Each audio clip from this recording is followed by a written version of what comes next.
Previously on DDFP. So, Hank, how does it feel when you waste $100 million? I didn't waste my own $100 did. million, but if I had done, I'd be feeling pretty angry right now. Tannehill hit on the release, and it's intercepted. A nightmare scenario for Miami. I come back on the show, it's like I'm going to see my stepdad again. Wow, it shows a lot of respect too, because he has it in his contract that he only sits right there. Big Ben is the real deal. He came from an accident. He ate a Buick. He tried to eat a Buick. Buick, come back and throw a touchdown. He, in fact, late in his career now looks like he did, in fact, eat a Buick. I've always been a huge Cam Newton guy, but he is the Yeah, you sound like it. I had him in the top 5 last year. Lifetime now, football baby goes to a glistening 37-15. But Shek, you're brainwashing your kid. I feel like it's a horror movie. You can't use that kind of voice talking to a baby like that. That baby has some big kahunas.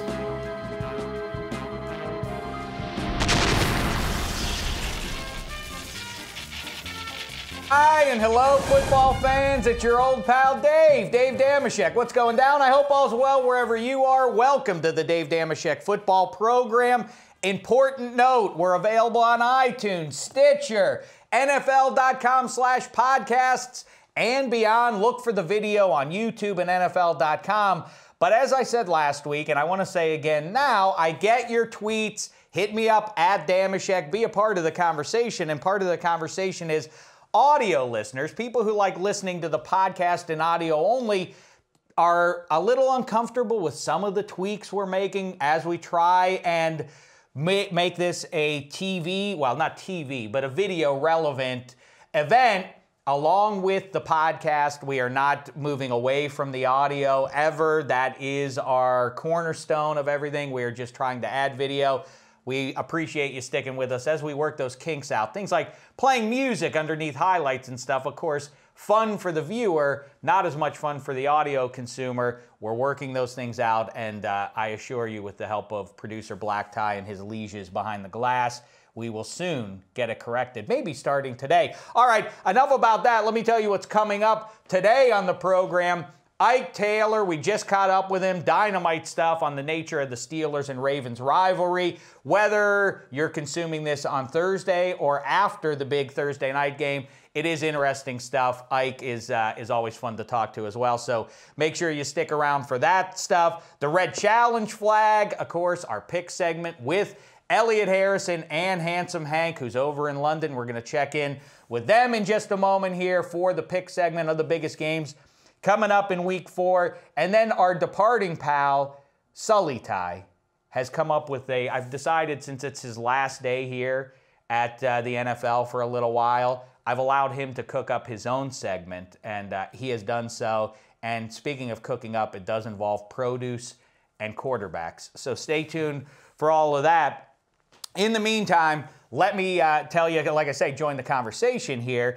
And we're getting some tweets here. The first of which, people are now with, oh, you know what? Let me say hello to him. He's seated to my immediate left here. Hi. And, I should say hello to him. You know him from NFL.com and NFL Network. You see him on HQ in the morning, Monday through Friday. You see his power rankings, his picks, and so on and so forth. It's Elliot Harrison. What's the poop, fella? Hey, man, I'm doing real well. I'm pretty excited about Sully's segment. We'll get to it. A lot of thought. And I'm also ready for these right here. The Red Challenge flag segment will begin in just a moment, but of course we can't do the Red Challenge flag segment without the participation of our pal who, like I say, is back home. The prodigal son returned a couple of days ago. He's a Dolphins fan. He's ready to watch his Dolphins try to get off the schneid against the Jets on Sunday. It's Handsome Hank.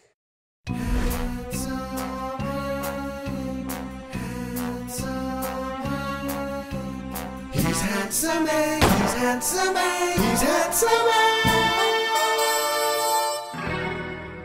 Boy, best intro in the business. Handsome Hank. How are we, fella? I am very well indeed. Thank you, Dave. Great to be talking to you guys. Yeah, you're looking well there. I don't understand. Why are you in a hotel room? Your people live in London. Can't you crash? It's not a house. Can't you crash in somebody's flat or in your parents' house?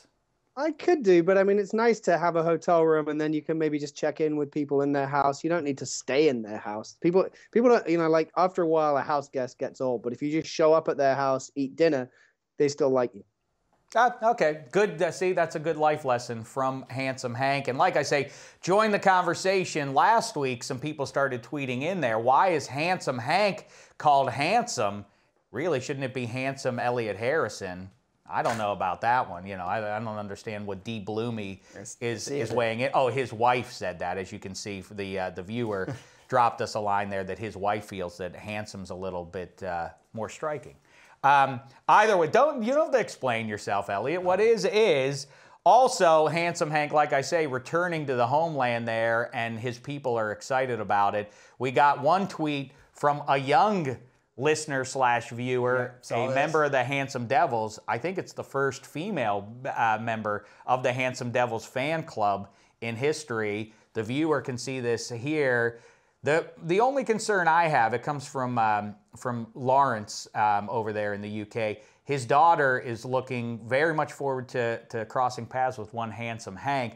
My only concern is she's wearing a Minnesota Vikings jersey, a Bridgewater, and an Atlanta Falcons hat, and we can't have that duality in fandom. You got to stick to one. But Handsome, I assume you'll clear that up for her. I will do. And look, if she's going to her first NFL game and she's going with her dad, and the Dolphins are going to be playing in it, and the Dolphins are the home team, like, it would only be polite for her to throw off that Falcons hat, take off the Bridgewater jersey, throw on a Ryan Tannehill hat, and have a great time, or jersey rather, and have a great time being a Dolphins fan for the rest of her life. I suppose, but I've encouraged her, she's got a long life ahead of her. I encouraged her to embrace the black and gold. That's a color scheme that'll never go out of style. Speaking of the black and gold, as a Pittsburgh Steelers fan, again, if you're listening before the game on Thursday, one thing I'm happy about is that Torrey Smith's not going to be out there. Boy, he has been a Steeler killer over the years. And in fact, even though the Steelers won in Week 2 against the 49ers, Torrey Smith did his usual thing of getting in the end zone and burning that Steeler secondary.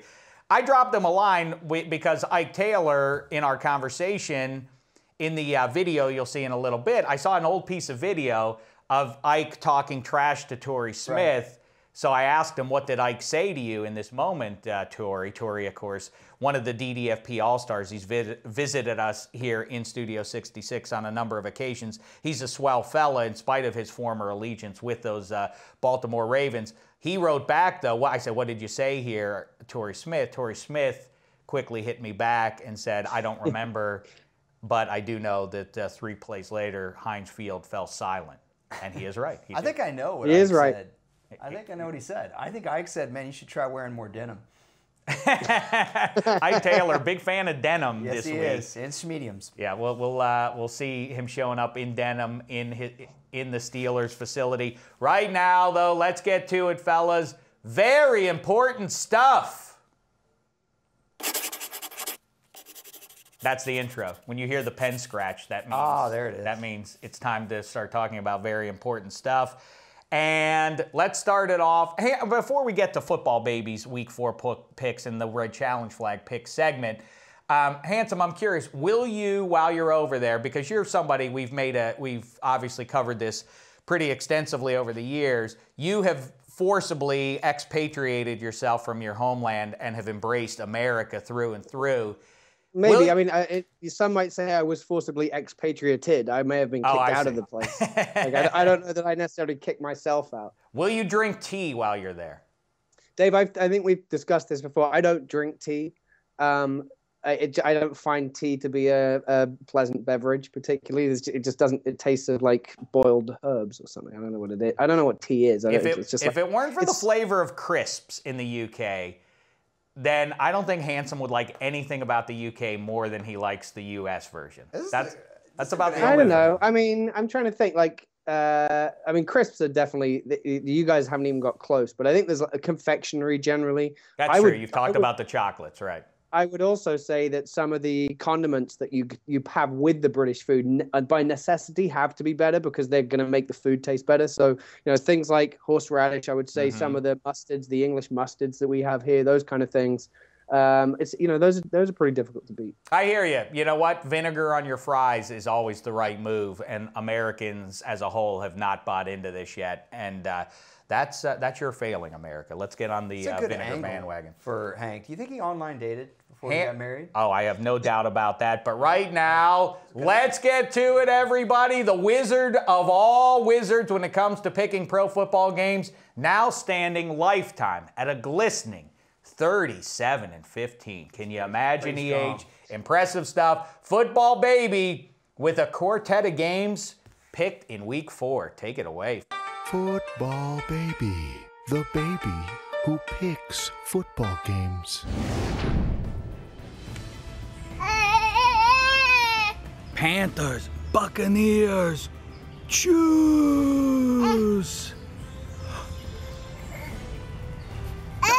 The Panthers. London, Dolphin, Boba Jet, choose.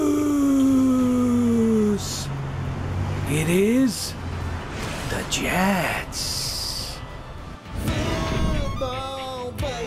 Sunday Night Football, Saints, Cowboys, Saints. The Lions, the Seahawks, Lawnmower, choose.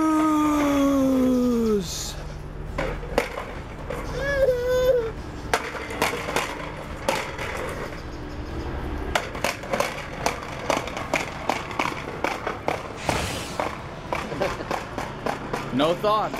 Football baby. Check that out, listeners, if you want to, NFL.com and on YouTube. Football baby making his week 4 picks there. Only went with 3 ultimately. He was more interested in mowing the driveway than he was in picking the Lions and Seahawks. That seemed like a gimme too. I got a problem with Dad though a little bit. I remember you did this last year with one game. You kind of you gave him a little nudge. Only for Steelers. Pittsburgh. He has to. You threw the Panthers to stand for something in this world. You threw the Panthers way too close. That's right, exactly. He didn't even have a shot on the Falcons. And Elliot, the other thing, we had a conversation on Tuesday with Dave that some of the interpretations were probably wrong last week when Football Baby was throwing stuff off of his plate. Dave assumed that was the one he picked, but actually, if you throw them out, that's not what you want. He threw the Jets down the steps. He did. I would say that to me, that means that the Jets will be crash landing somewhere and that the Dolphins are going to be the eventual victors. We'll see on Sunday. Well, we didn't have a jet at the house, so instead we used Boba Jet. That was one of your better moments. That was definitely. All right, now it's amateur hour. That's right, fellas. It's what everybody's waiting for. It's time for the Red Challenge Flag Pick segment. Red Challenge Flag Picks. Red Challenge Flag Pick. All right, fellas. You know what? Handsome's over there for a reason. It's not to drink tea. It's to watch the Dolphins and the Jets. This is about as juicy a game in London that the good people over there have gotten from the NFL. Is that right, Handsome? This is a divisional game. What's the best game on paper? I don't mean what was the best, the most compelling game to watch, but going into it.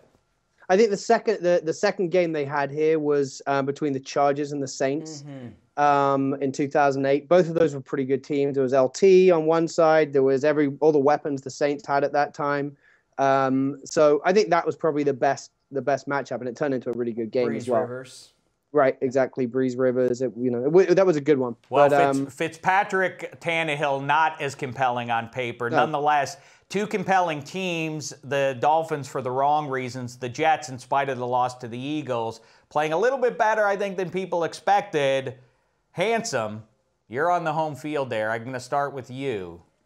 Who you got in this one? I am. My heart is still winning the battle. I'm going to pick the Dolphins this week. Elliot Harrison, how say you? You know, I've always respected Hank, and this. Throw it across the ocean, Elliot. Let's see if you can get it. Let me see this thing right here.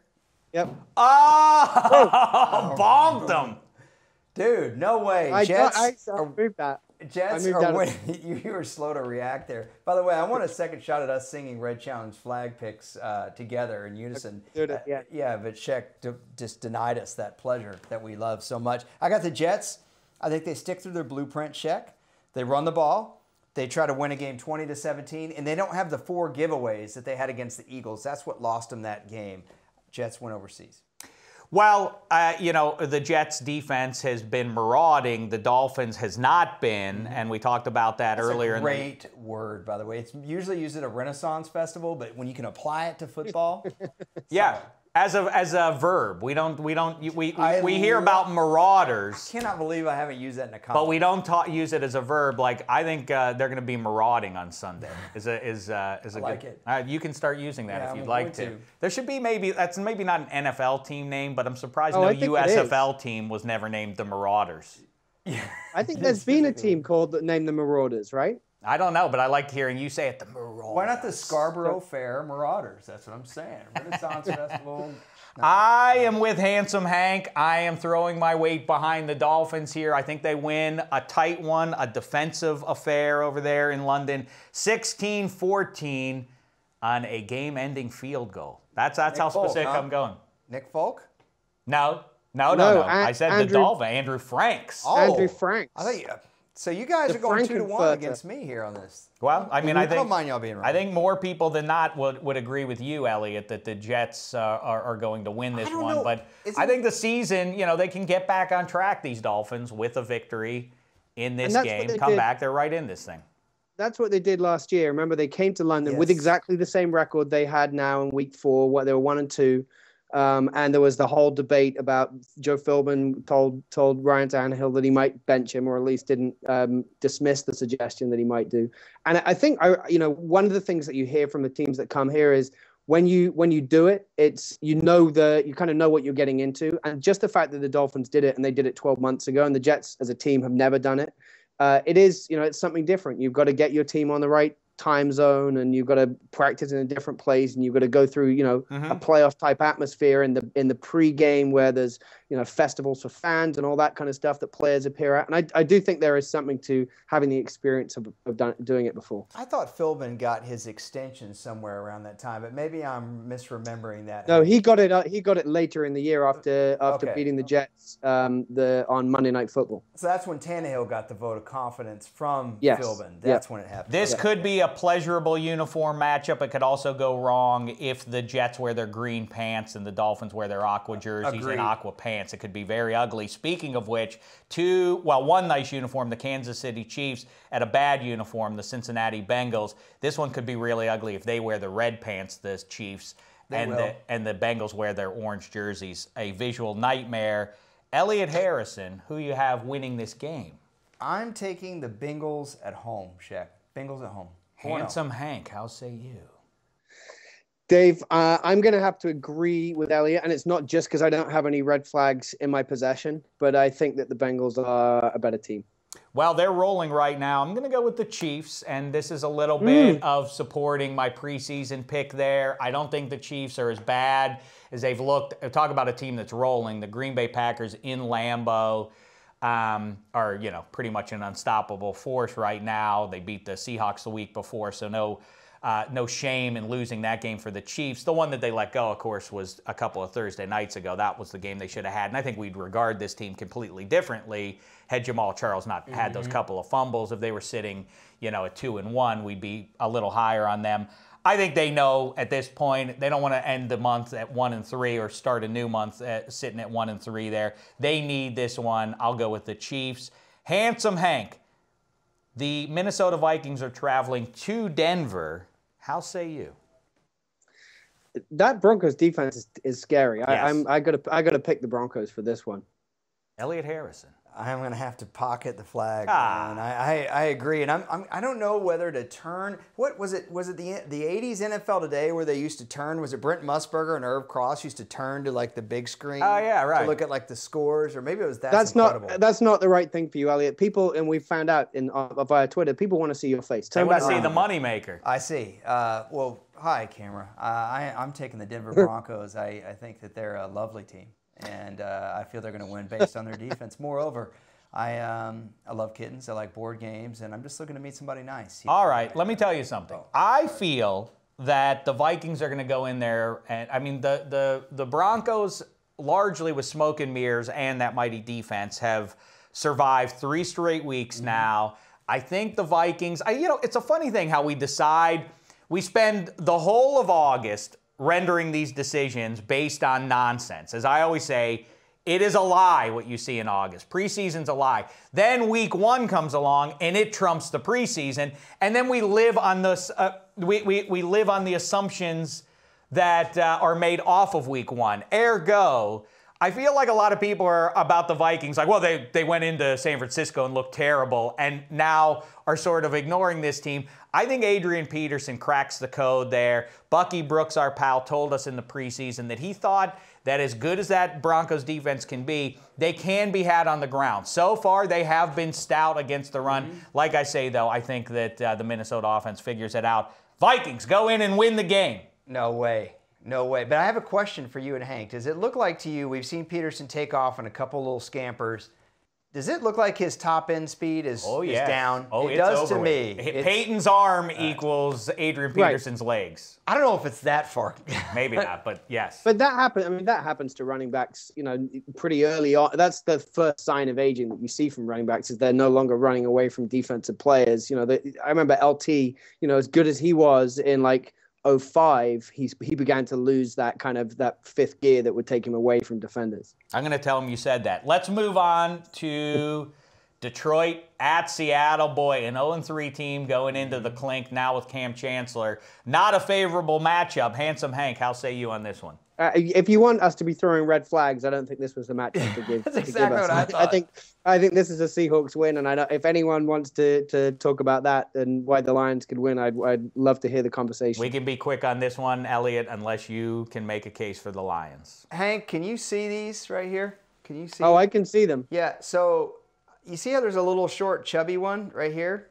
Yep. I don't even want to throw that one for that game. I was thinking about it. Yeah, this is easy. Keep the red challenge flag in your pocket, sir. Yeah, the Seahawks have to be the choice here, and the Lions, who I picked to win the NFC North, are looking like they're going to slide to 0-4.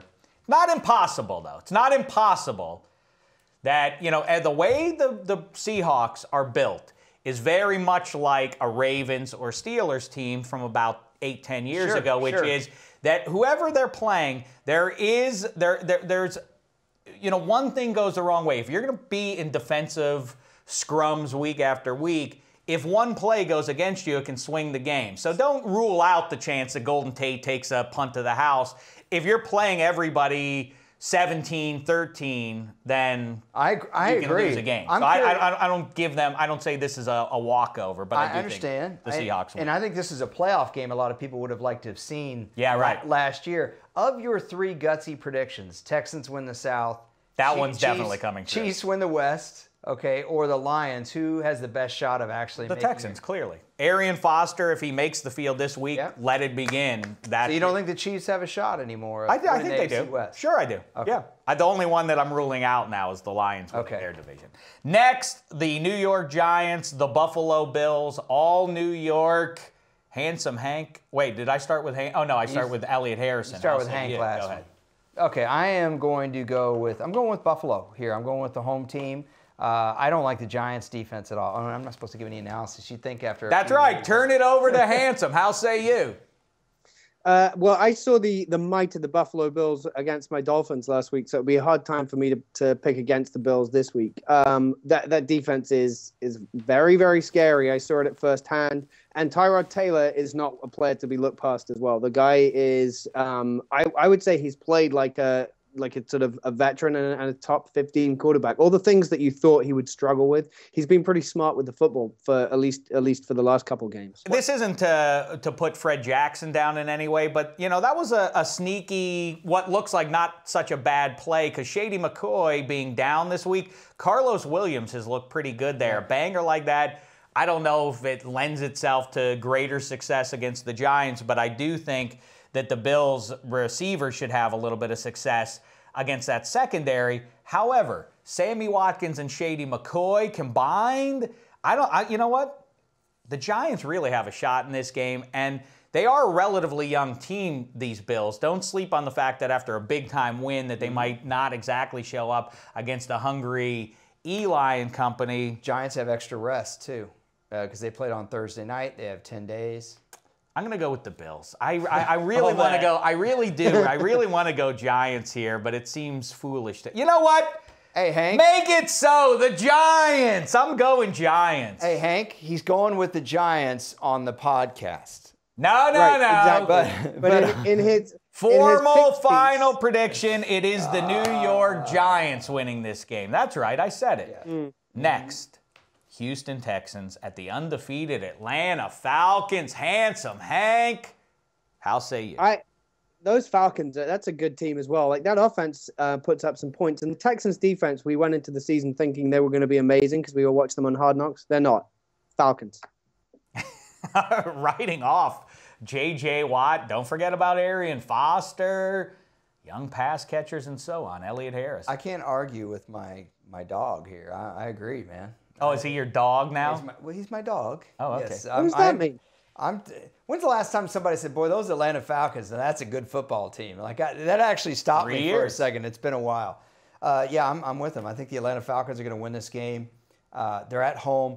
Boy, you guys know it's not September anymore. Yeah. It's now October. Now it's football season. Hey. And now the more rugged teams start to show, and the Houston Texans are going to win this game. Did you see, were you a fan of Devontae Freeman coming out? Because he looked he looked good. He looked really good against the Cowboys. Not just in the run game, in the pass game as well. I think he had over 190 yards of offense. I hear you. Little mini shootout here. I say 29-26. Boy, you believe in Ryan Mallett. Houston Texans. Who's stopping Julio Jones? Who on that defense is going to be the guy that takes out, I think probably, outside of quarterbacks, probably the most valuable offensive player of the season so far? Listen to the podcast earlier in the week. It's curmudgeonly on my part, but I talked with the heroes from around the NFL, Rosenthal and Hanzus. I don't love the bubble screens. Enough with the not enough. I know teams are having success with it, but can we do something to stop the defenses? Rise up and stop the bubble screens. It's an unsatisfying way to run your offense. 9-yard outs, I agree. I'm not a fan either. But they've been calling more OPI, I've noticed, on these receivers blocking too early before the receiver catches the ball. But I don't like them either. Let me tell you another thing. Jadeveon Clowney back in his region. That's a story we haven't heard a lot about. You saw it plenty on Hard Knocks. J.J. Watt doing, whatever, basically, being playing Pope to the Houston Texans, doing everything right. But since then, not a lot of Watt and Clowney, marauding. Can I say marauding again? But I say this is the week where we see it. This is the arrival. America's now going to start talking, and everybody's going to jump on. Just as they have, by the way. Ooh, a lot of people now all of a sudden, hey, you know what? We think Aaron Rodgers might be the best quarterback of all time. Who said it 5 years ago? Dameshek. That's it. 5 years ago. But I said 5 years ago. Have y'all seen that? He will. 5 years ago, Elliot. It was not 5 years ago. It was 2010. It will be 5 one day. It will. Listen, I said that when it is all said, before he won his first Super Bowl, you said it in the week of that Super Bowl thing. No, I don't. That's when you started saying it. I said it when I said it, and I said it a long time ago. Have you seen that J.J. Watt commercial where he's dancing in the gym? I've seen it. I like J.J. Watt, but the PR move that used to be in front of every video that you ever watched. The day that it explodes is when J.J. Watt's in a daily fantasy ad. That's the day that we've had that commercials can just finish forever. All right, handsome. Guess what? Oh yeah, real quick, let me show you all the other games here and the way I picked them. As you'll see, I'm predicting here that it will not reflect my Giants pick, but I will change that before game time. Look at that Steelers pick there, Elliot. Yeah. That's a bold pick. I have the Steelers over the Ravens. Yes. I have the Eagles over DC. I have the Colts at home over the Jags. The Panthers over the Bucks. Raiders in a tight one. I almost went Bears there, but I will go Raiders. That the Raiders are relevant. I think that's one of the best developments. Yeah. This is a game, though, that if they want to stay relevant, you have to go into a bum Chicago team and knock them off, and then really you can start getting some momentum going here. Chargers take the Browns in San Diego. Packers over the Niners, but be on the lookout. Colin Kaepernick, if you believe in trends, Like I say, Torrey Smith played well against the Steelers always. Kaepernick usually does very well against that Packers defense. Maybe they have something figured out against Dom Capers. He's the constant there, as is Clay Matthews. Let's see if he can roll again, but I'll take the Packers. Cardinals at home over the Rams. Another tight one, though. You know, that Rams defense, that's the Jeff Fisher way. Show up one week and disappear the next. I'll take the Cowboys at the Saints. Drew Brees trying to save that season there. I don't think Jeff Fisher would take that as a compliment. It wasn't intended as one, Elliot. Keep going. Now, this is intended as a compliment. Handsome Hank, we miss you something awful. But this this has been the salve on my emotional wound. Yes, let's kiss each other, handsome. Yeah. Ready, set, cheers. Have a wonderful time at the Dolphins and the other team game on Sunday. Good luck with Go ahead. I've got some things I'm going to bring back for you. I had some suggestions from some of the other handsome devils on Twitter about some food stuffs I should bring back to you. So we'll get that going next week. Black tie is, I don't know why you don't say that into the microphone, Black tie. What do you want? Hey, can we get some Maltesers back? Maltesers. I'll get you some Maltesers. I'll bring you some Maltesers. Black tie. I know you like those. Crisps? Wasn't that one of them? Raccoon? There was no hedgehog. Hedgehog. We don't have raccoons here. Oh, okay, excuse me. Hedgehogs. There are no pretzels, and now there are no raccoons in There is no raccoons do not live in England. No one here is going to dispute that, and if they do, they're a liar. Is that really true? Actually, we did talk about that before. They don't have raccoons. Raccoons are not a vermin. Not a vermin in England. All right. Go ahead, handsome. Enjoy your homeland. Veteran Stadium. Bring me back a Guinness. I'm going to go get myself a beer. Those Guinnesses in the UK are just way better than they are in the US. Bring me back one of those. I like those. No, I'm going to get you. I'll bring you something better than a Guinness. You can get a Guinness in the US. I'm going to get you. I know, but it's not the same quality of Guinness. All right, handsome Hank. Have a gay time, and then we'll see you next week. Thanks so much for joining us. Week. There he goes. Yeah. And now to show the full breadth. Remember when Grand Moff Tarkin wanted to show the full power of the Death Star? And he showed it to Leia and everybody else. He blew up Alderaan just to show what the Death Star can do. So, too, do I desire to show the full power of Studio 66 at maximum strength. From London, England, we now go to the banks of the Three Rivers, Pittsburgh, Pennsylvania, to catch up with our main man, number 24, Ike Taylor. Dave Dameshek here in Studio 66, and there he is on the banks of the Three Rivers, our main man, the sideline reporter for tonight's big game. Ike Taylor, what's the poop, fella? You having a good time back there? I'm in Sixburg, a.k.a. Yinzertown, a.k.a. Super Bowl Champagnes. Hey, did you give any thought here? If you haven't, well, here's what you should do. As soon as you get up, go around and just pretend that Kevin Colbert has signed you back on the team. Just see what everybody else. No, I'm not about to do that, Shek, man. I'm not about to tease these people like that. I'm not about to tease my family and tell these people I'm coming back and I don't want to come back. I'm not about to do that. All right. Well, Mike Vick under center, if you haven't heard. Roethlisberger out. What do you think a guy like Antonio Brown, or Antonio Brown specifically, what will he say to Mike Vick before the game tonight? Give me the ball.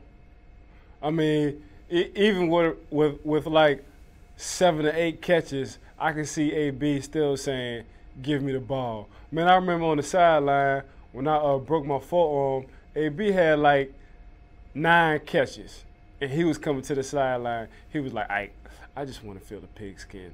I just want to feel the pigskin. They don't want to throw me the ball. I'm saying, man, this little dude crazy, man. This dude got like 9 catches, and he talk about they don't want to throw him the ball, but that's the life of receivers. They lightweight divas. You told me just before we started here that you caught up with Coach T. What's his frame of mind? I mean, that had to be awful watching on Sunday. You and I were sitting there watching it together. I thought, man, the season, that's a wrap on the season. How's Coach T feel? That might have been a wrap on the show when you saw 7 got hurt. Like when you saw Big Ben got hurt, man, it's like a part of you had left the building. Luckily, me and MJD was there to bring you back a little bit. But, man, just talking to Coach T, man, he embraces this. You know what I'm saying? He understands injuries come with the territory. And he's built his team like this. I mean, this is not a front. He's not Hollywood, nobody. The only kind of Hollywood we doing is going over to Culver City and doing this NFL Network show. But when it comes down to Coach T, man, Coach T really embraces adversity. You know what I'm saying? He looks as football as a part of life. So, yeah, you know, 7 went down, and that's a big hit. When you want to talk about your franchise quarterback, it's a big hit. But him picking up Michael Vick, on the other hand, I'm sure a lot of people were scratching their head when he did it.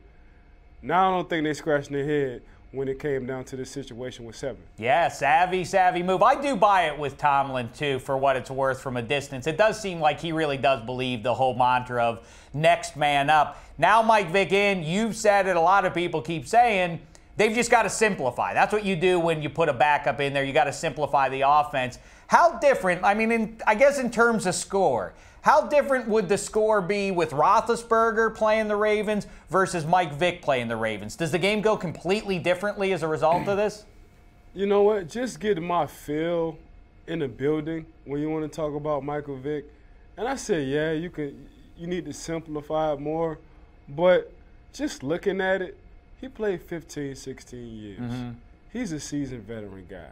So far as like terminology, I'm sure he's not all caught up on the terminology in the playbook, but why would you, in his case, in the weapons he have, why would you want to simplify it? Why would you want to tune it down? You got Ferraris, you got Cadillacs, you got pickup trucks on the perimeters, and I'm talking about your Antonio Browns, your Le'Veon Bells, your pickup trucks like your Heath Millers. You got your guys like that, so why not use all of them? You know what I'm saying? I hear you. Yeah. I'm kind of looking at it from a different point of view now. Yeah, I mean, he's not Luke McCown, like you say. He's won 59 NFL games. He's a primetime performer, has won some big games in big spots. He likes when the lights go on. Speaking of which, what is that like, Ike? To me, it seems surprising when you hear, like, guys get up to play in primetime. Really? Grown-up pro football players, it's extra special to play a night game? Yeah, you kind of get up a little bit more because you're the only game everyone is watching. And for the most part, man, that's what you live. That's what you dream for as a professional athlete, being on primetime TV. Well, and now we add in the fact that it's the Baltimore Ravens. You know, in the NFL, teams come and go. They go up and down. And like the Niners and Seahawks rivalry is pretty much dead in the water after 3 years. Steelers-Ravens continues. Does it matter to you guys? I know it's easy to say, like, oh, just another game. But do you guys really get up in the locker room extra for the Ravens? So look at it like this here. So I'm from New Orleans, right? And when you look at somebody like this here, that mean you don't like them. And that's how they feel when Pittsburgh and the Ravens play. It's a mutual understanding. We don't like each other. So you can only imagine the intensity and the tenseness it is before the game, before them helmets clack. Like this, Ike? Can you see me? I'm doing it now. I can't see you, Shek. I can't. I need to see it. I can't see No, you, you know what, Ike? I'm glad you can't see it because you would shudder if you saw it. You'd be petrified. It might permeate in that locker room. It's pretty scary stuff. No, don't doubt it, Ike. You're not an intimidating guy at all. I don't know what that's supposed to mean, but we'll just move on. What is the best? I have my own opinion on this. Best moment for Ike Taylor in this great rivalry. Oh man, just getting into the fights. That's the best. Just releasing some of the hostility, some of the hatred towards this team. That's all. I mean, it's good on good. Like Coach T said, man, it's iron versus iron. We just trying to sharpen our sword. So no better team in the division than the Ravens to go against. Like I said, man, that mutual understanding, it's for real. It's serious. There's nothing acting about that. Like it's real live, and I hate to use this word, but it's real live hatred when we play each other. Who's your all-time hatred? I get it all. Who's your all-time favorite Raven? All-time favorite Raven? Yeah. No one. Yes, you got it right. It was a trick question, and you solved it, Ike. That's the correct answer. Thank you. I thought you might go 89, Steve Smith, or something like that. But you can't give me no trick question and expect for me not to get a trick. Well, if you saw my glare, though, it would shake you to the core, and I'd get inside your head there. You can't see the mean. I'm not an intimidating guy. It hurts my feelings. So you're not intimidating, and you sound delirious. You need some sleep. You know the Ravens pretty well. All right, you know me well. You also know the Ravens pretty well. How did they get to 0-3, and what do you think their mindset is now going into this game? I mean, they really have to have this game or the season's over for them. This is a must game right here for the Baltimore Ravens. You know what I'm saying? I guess they chomping at the bit, looking at it like, man, this is a perfect opportunity. 7 is not playing. It's a short week for Michael Vick. We don't want to go down 0-3. And I'm talking about losing against the Denver Broncos, then losing to Cincinnati. They for sure don't want to lose to the Pittsburgh Steelers. You know, that's 3 losses. You best believe this game is like a Super Bowl game for them because they don't want to go 0-3 right now. All right, good stuff, Ike. And I am, I'm just finishing a text. I'm letting Mo Dameshek know about the mean things you said. She's on her way over there. She was going to invite you to stay over tonight, but now she's angry. Mo's not happy that you badmouthed her boy like that. Tell Ms. Mo to come on. All right, Ike. I love getting a Steeler victory tonight. Go get it against the Ravens. Tell those Steelers to win, would you? And we'll see you back here. And then when you do get back here, I'm going to put that look on you extra good, the intimidating look. I think your son has a harder look than you, Shek. All right, that's enough. Cut him off. I won't stand for this mean-spiritedness. The great Ike Taylor, everybody. Yes, good times with Ike as always. A lot, legitimately some stuff that you wouldn't hear anywhere else. And I kind of agree with him all of a sudden about how the Steelers are going to approach this game or approach this game. I guess if you're listening to this on Friday, Saturday, or Sunday, either Ike and I will be dead wrong and you'll laugh at us, or you'll say, wow, they really hit it. I think it's not going to be the same Steelers offense. I think they're going to move Vic around a little bit. I don't mean have him running necessarily downfield, but I think they are going to try and get some of that boot action going. Yeah. Running at one tackle, running at the right side, and then letting Vic go at the left side to throw the defense off a little bit to create some space for Vic. If he wants to run, you know, we had Ike on HQ yesterday, and I asked him, I mean, to me, Steelers should run 40 times. You have Lev Bell do it 22 or 23. Why not have D'Angelo Williams in the backfield with him and give him some run? It's another point that, yeah, exactly. Ike and I have talked about that very thing. If you line both those guys up in the backfield, the linebackers suddenly are going to have pressure pre-snap of which direction, you know, it's going to be physically difficult to account for both those guys plus Vic, who can burn you, although I can't imagine that the Steelers coaching staff is encouraging Vic to run around at all. No. Don't do it. We can't put Landry Jones in. Hey, look at Ike Taylor, though. You mentioned his love of denim. Yeah. He really loved it this week. On Tuesday, there's Ike with us wearing a denim shirt, and then today, a very similar looking denim shirt. Is it the same? Oh, it's not the same denim shirt. I like the white buttons more. It's more of a southern look. The light denim, just he looks a little different. Like popping the collar in case you can't see it. All right, he looks like an extra in the movie Urban Cowboy in the first one, the light blue one. I don't know. I don't know if he would. Can I circle back though? I want to circle back. You bring up greatness and then you just go away from it. Alderaan. That is a great scene in that movie. That is an underrated scene from Star Wars. You know, when you and I were growing up, we had Pong. That's what we had. We had Pong. So if you I'm not as old as you. I had it in television at some point. But all right. So the Star Wars figures, like everyone always talks about Boba Fett and the Millennium Falcon, all the cool. I had the Death Star. But it wasn't it wasn't a ball, it was just one section of it. Do you remember it? Sure. And you had to slide the cardboard things in, and it had a trash compactor at the bottom. You remember where they got stuck? I remember with little fuzzies? I had the Falcon.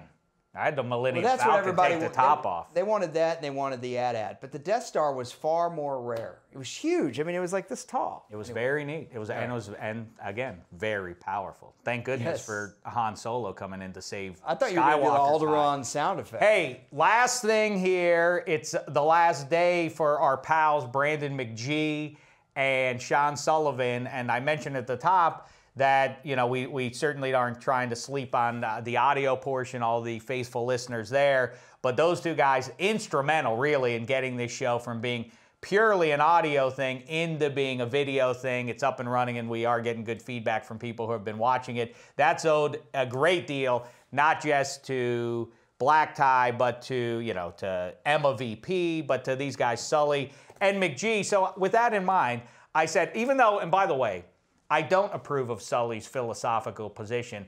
This is a person from Nashville, Tennessee. Not Nashville, whatever. Tennessee, it's all the same. No, it's Knoxville. It's not. Well, it's Knoxville and Chattanooga. Okay. But yeah, so he is from there and swears by 18 Peyton Manning. Oh, he's my favorite. Oh, I love what Peyton does.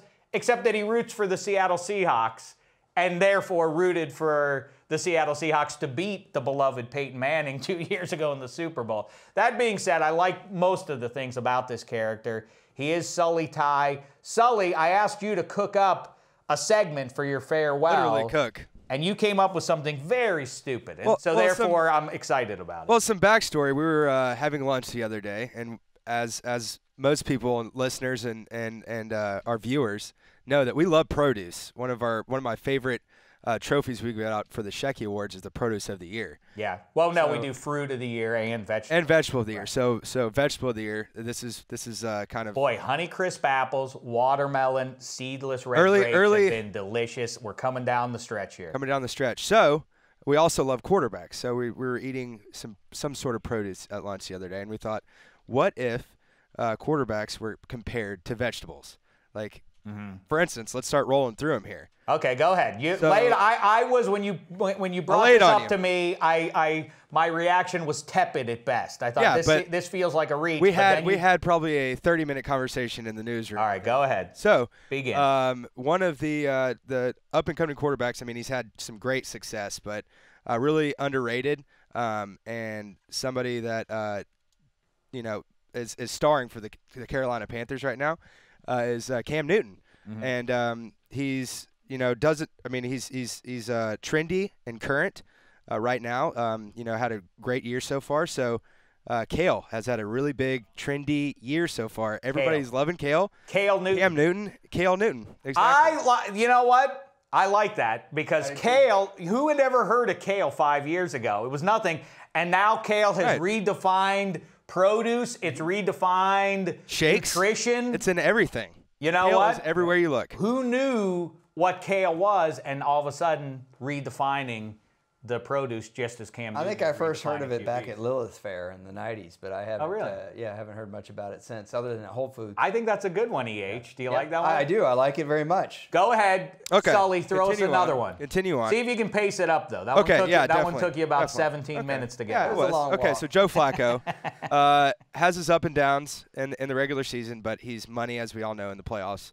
The sweet potato. Obviously, fries are good year-round, but Thanksgiving table, sweet potato at its best. In the winter, it gets its best in the prime time, right? When it counts most. Right. And I think it stinks. All right, you're rolling now. Right, I don't like. I think it. For the record, sweet potato. I like potatoes. I love a potato. Yeah. I've made no secret about that over the years, and I like a sweet potato fry. But the smell of the sweet potato preparation that people do at Thanksgiving, I think it smells the house up. I think all it those smells delicious great. smells coming out of the kitchen at Thanksgiving. You got to thrown off by sweet potato. You got to come to my house. There's a pound of butter and probably 20 pounds of brown sugar. And I like brown sugar, I like butter, and I like a sweet potato, but somehow the combo don't work. You know, it's kind of like Justin Forsett and Joe Flacco, right? Very nice. Well, I was just gonna say like a dream team, like the Philadelphia Eagles of a few years ago. Like somehow the sum does not equal the parts there. So all right, go ahead. Another one. This one was Shek. Obviously, it's all right. Then I'll say it. Yeah, Peyton Manning, spinach. Why? Because it's terrific. Because you look at it, it's green, it's a bounty. This is the greatest. I mean, how can you beat this? Except when you put a little fire on it, what happens? It wilts into nothing.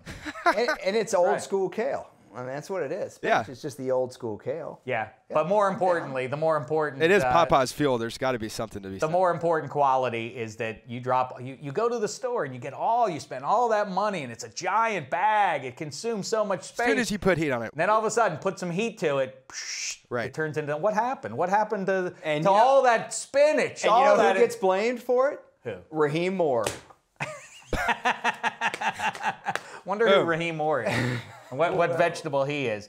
Elliot Harrison, do you have one you'd like to throw out? I've got a list of 4 here. Oh, look at you. Fire away. I mean, I'll fire. I thought I'd let you finish, and then I would just go through Oh, okay, do it. Go ahead. What else you have there, Sully? Tom Brady is broccoli because not everybody likes him, but you got to respect a good broccoli. You got to respect it. That's true. Nutritious. You know, good. consistently nutritious. Right. Consistently good. I mean, you can steam it and put nothing on it, and it could be tasty. And that's, that's a good one because everyone loves melted cheese. Right. And so everyone loves Gronk. Everyone loved Randy Moss as a player. You add melted cheese to broccoli, and then you have an even tastier treat, right? Can't argue against it. Yeah, right, that's the point. Yeah, I'm down with that. Yeah, may not love the taste of it. You may not love it, but you know I like broccoli only it. uncooked, though. I'm very much in the minority on that. I like just raw. Just pick me out a piece of broccoli and throw it in my mouth. Ranch? Can you give me some ranch? Who are you, Bill Belichick? Yeah. Listen, Emma VP, throw them up there for us. You have a list of the rest of them there. Let's see. We have a board. These guys can. Oh, we have a board. Yeah. We have a whole board so for them. We'll get that up there. Josh McCown is celery. Why is McCown celery? Celery. He's the only vegetable that has no nutritional value. Right. He's just kind of just there. He's Josh McCown. Drew Brees is lettuce. Oh, I know why, because I picked this one. Drew Brees is lettuce because, green and crunchy and good, but at this point, open up the refrigerator, pull open the produce, he's brown. It's done now. It's wow. He ain't the lettuce you brought home from the grocery anymore. Okay. He's turned brown. Okay. Andy Dalton is Brussels sprouts. Why? Because this is my opinion. I don't like Brussels sprouts. You got to do a lot to Brussels sprouts. You got to do a lot to it. Okay. This is a good one, yes. Yeah, okay. Yeah, exactly. Brussels sprouts aren't good by themselves, but if you butter them up and you get some of those nice fat, thick-cut bacon chips in there. Yeah, you got to do something to it. Then they're going to be all right. Real quick, throw the rest of them up there. I want to read that. Aaron Rodgers is potato because, in my opinion, that's the best vegetable out there, even though it's technically a root. Well, it's got range. I know the range. potato isn't a vegetable properly, but yes, it's got all the range. What do you want to do? It's got root. French fry. It's got root. It's got, it's deep. It's been there a while. Well, Mike McCarthy, that's his root, man. That's He's got right. the play caller. You can do a lot with it. You can do a lot with it, and I love it. You can do anything you want. Yep. You can mash it. It goes with everything. Yes. You could throw James Jones in there. Goes with the cob. Does it make butter sing? Sure. Yeah. James Jones is. Listen. It just goes with everything. Very well done there. Like that one. You could take a food off the street that nobody else wanted, and you mix it with a potato, and all of a sudden you've got 4 times. Who wants chives? Nobody wants a chive. But if you chop it up and you throw it in there with the potato, all of a sudden it's worthwhile. But you know who could have used chives? The Giants. Yeah. Keep going. And the last one, certainly last, but certainly not least, is Colin Kaepernick. He's an artichoke because you steam it, you have to dip it in butter, and you've got to fight the little pricklies on the outside. Peel it, and it's just not. You a lot want it there. to be great. You believe it can be great, but when you put it between your not teeth and all pull out, there. it's like, wait, there's really just not much there. It's not even a full mouthful. It looks like I thought this was going to be really satiating, and then now I have really just not that much. It looks like it's so elegant, it's so exotic. I'm just not that great. I totally misread that. What's your opinion? Yeah, Kaepernick plays in San Francisco, artsy fartsy, and he jokes. I thought this is a perfect marriage. I didn't even go with that. All right, Elliot, you want to share a couple more? Yeah, I walked in here. I didn't know about this, so this is I called an audible at the line. I just did these on the fly. All right, Cam Newton. Yeah. I got corn on the cob. Right. I mean, Cam Newton, you stand next to him, he's a lot bigger than you really even think that he is. Corn on the cob sometimes, I mean, it's big. It's hefty. But one by one, he just loses his parts. And he's still expected to perform. It's not fair. Okay. It's not fair. Like interesting. All right. Joe Flacco, I've got zucchini. Everybody raves about zucchini, but at the end of the day, zucchini is bland. All right, everybody raves about Joe Flacco. You got to put some lemon pepper on it. Yeah, come on, man. Let me tell you something about a little pro tip here. Yeah. Fried zucchini. Great. Spread a little lemon on it. You just stamped your ticket to Cloud 9. Yep, yes, it's called Ed Reed and a bunch of other parts. Yeah, okay. Peyton Manning. Now, I wasn't trying to make a metaphor there. I was actually saying fry some Actually zucchini, do that. Actually spread some lemon on it, and you will actually love it. Now, these are the quarterbacks you assigned me. So Right. Peyton Manning, I thought spinach was perfect. I could not match that. But I went with a carrot stick because a carrot stick, it's orange, right? Go Vols. And it doesn't have near the pop that you think it's going to have, right? And really, like, all the meat of a carrot stick now is at the bottom. There's none of it up top. Right. And you need some ranch if you're gonna eat it raw. Show enough. Yeah. What the ranch has to do with it, I don't know. You need some weapons. You need Harrison in the guys. Yeah, and then Tom Brady. I got a cucumber. He's long and narrow. I mean, he's kind of a lanky guy. He's a little prickly. The outside of a cucumber. And you know what? He's cool under fire. He is. He's cool. All the time. All right. Cool as a well done. cucumber. Well done by everybody, I say. A victory for all of us, including you, the listener and viewer, I hope. Enjoy week 4, everybody. It promises to be splendid stuff from London all the way out here to California. Football. Make sure you tune in on Sunday, 1 p.m. Eastern, 10 a.m. Pacific. It is the NFL Now Game Day Blitz with Elliot Harrison, Ike Taylor, Maurice Jones-Drew, Bucky Brooks, so on and so forth. And me watching all the games along with you. Join in on that one. Thanks to Ike, thanks to Handsome, thanks to everybody behind the glass, including Sully and Brandon McGee in particular. We'll be back after week 4 to break it all down for you. In the meantime, thanks so much, football fans. It's been a thin slice of heaven. And take this, Elliot Harrison. Find out more on the next DDFP.